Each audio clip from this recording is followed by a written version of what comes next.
Good morning. It's 39 degrees outside right now under mostly sunny skies. A high of 17 is what we're expecting today, heading into, a long weekend, just a day away, and beautiful weather in store.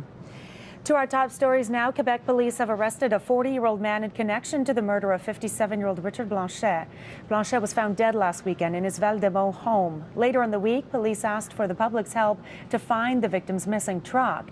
Police say the suspect was arrested in Motel Ritz on Boulevard Grébert in Gatineau at 6:30 last night. They made the arrest after spotting the truck nearby. The man will appear in court today, where it's expected he will be formally charged. New charges have been laid against a trio of Ontario men in the investigation dubbed Project Samosa. Participation in the activities of a terrorist group is one of the new charges against Hiva Mohammed Alizadeh and Ms. Bahabin Ahmed of Ottawa.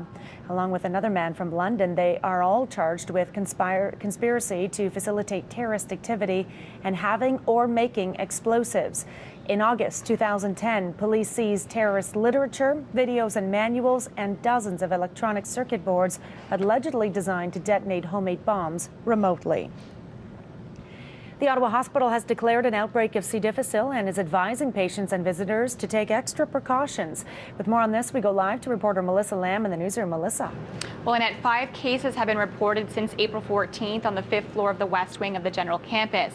Now, the hospital says they're doing all they can to stop spreading of the bacteria, including making sure staff, patients, and visitors are frequently washing their hands and isolating all patients with diarrhea into private rooms.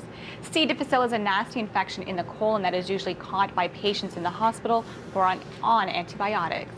Now, for most people, C. difficile does not pose a health risk, but the best way to prevent it is by washing your hands or using a hand sanitizer. Annette?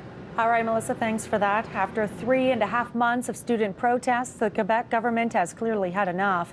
Premier Jean Charest says his government will table emergency legislation as early as today aimed at restoring order. The bill would suspend the spring semester for schools crippled by protests and boycotts. Students would then return in August to complete the session. Democracy, at the end of the day, is what is going to determine our future.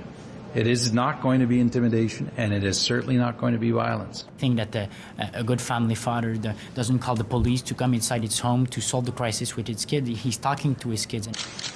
But protesters angry over proposed tuition hikes fired back after the announcement, and the violence continued throughout the night. 120 people have been arrested.